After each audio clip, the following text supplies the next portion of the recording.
हमारे पास zero vote का दस्तावेजी evidence है। इसलिए तो मैं कहता हूं बदमाशों के साथ बहुत अक्लमंदी से लड़ना। बूथ कैप्चरिंग करने वाले लोग गुंडे होते हैं, मवाली होते हैं, अनपढ़ गवार होते हैं, उनके पास दिमाग नहीं होता है, वो किसी और के दिमाग से चलते हैं। मगर ईवीएम मशीन में इस तरह से घोटाला करना बहुत ऊंचे दर्जे की बुद्धि होने की जरूरत है।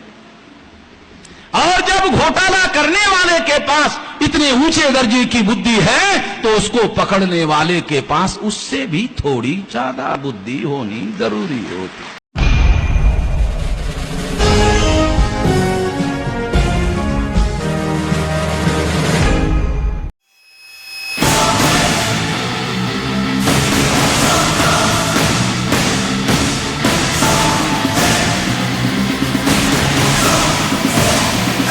जानकारी आई, हमने चुनाव अधिकारियों को लिख कर दिया कि सारे बूथ का डाटा हमें दिया जाए और इसका जितना पैसा चाहिए लिया जाए।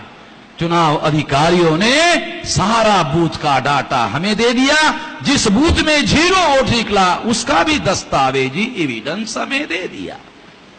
हमारे पास जीरो वोट का दस्तावेजी एविडेंस है। इसलिए तो मैं कहता हूं बदमाशों के साथ बहुत अक्लमंदी से लड़ना पड़ता है।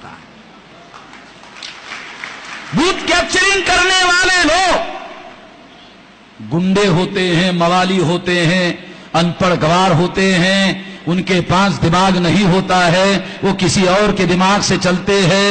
मगर ईवीएम मशीन में इस तरह से घोटाला करना बहुत ऊंचे दर्जे की बुद्धि होने की जरूरत है। और जब घोटाला करने वाले के पास इतने ऊंचे दर्जे की बुद्धि है तो उसको पकड़ने वाले के पास उससे भी थोड़ी ज्यादा बुद्धि होनी जरूरी होती। सामान्य बात नहीं।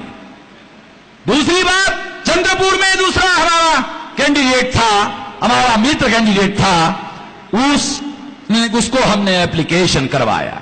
क्या करवाया? हमको पहले से मालूम था जो नहीं हो सकता उसका एप्लीकेशन करवाओ।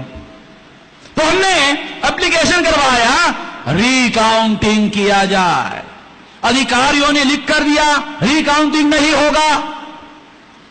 अधिकारियों ने लिख कर दिया रिकाउंटिंग नहीं होगा। अरे किसको चाहिए भाई रिकाउंटिंग? हमें तो सबूत चाहिए। हो गया, सबूत आ गया हमारे पास। दूसरा एप्लीकेशन दिया, क्यों नहीं हो सकता? तो उसने नियम लिख कर दिया, फला नियम की वजह से नहीं हो सकता। आ गया सारा का सारा डॉक्यूमेंट। ये सारा डॉक्यूमेंट मेरे पास ठोस सबूत है। इसकी वजह से मैंने अब यह घोषित किया कि मैं अब पेपर ट्रेल नहीं चाहिए, मुझे बैलेट पेपर चाहिए। इसलिए मैं अभी इसके लिए आंदोलन शुरू कर दिया। आंदोलन के लिए 5 करोड़ लोगों के सिग्नेचर इकट्ठा करना है। उसका पर्चा मैं लिख रहा हूं। उसका पर्चे का टाइटल है वामन मेश्राम की चुनाव आयोग को चुनौती। चुनाव आयोग ने पॉलिटिकल पार्टी के लोगों को चुनौती दी, आओ और ईवीएम मशीन को हैक करके दिखाओ। 4 घंटे का समय देते हैं।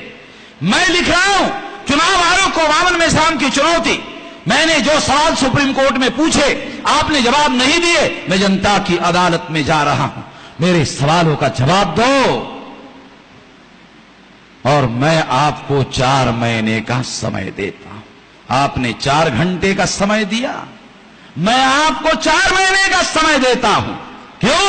मेरे सवालों का चुनाव आयोग के पास कोई जवाब है ही नहीं। होता तो सुप्रीम कोर्ट में देते।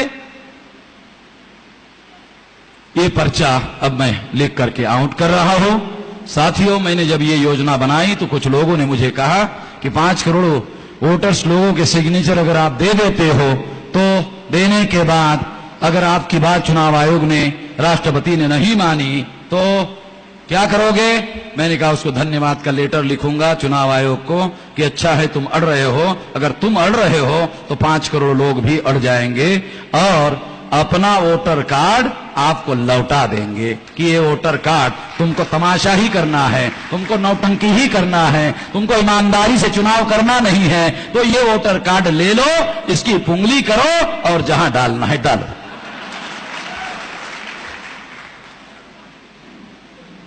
साथियों, जब मैंने बात कही कि चुनाव आयोग को लेटर लिखूंगा धन्यवाद का, अगर मेरी बात नहीं मानते हैं तो एक तो ये बात करूंगा, और आगे 5 करोड़ लोगों को साथ में लेकर 15 करोड़ इकट्ठा करने का योजना बनाएंगे।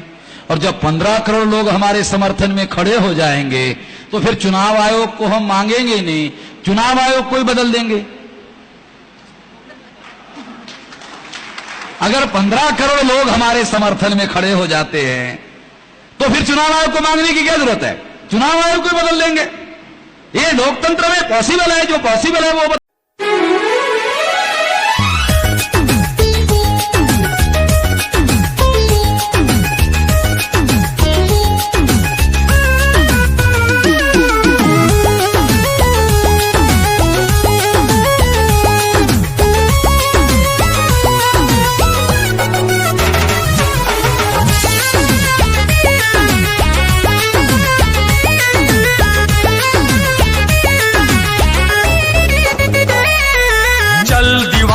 चलता चल, चलता चल तू चलता चल,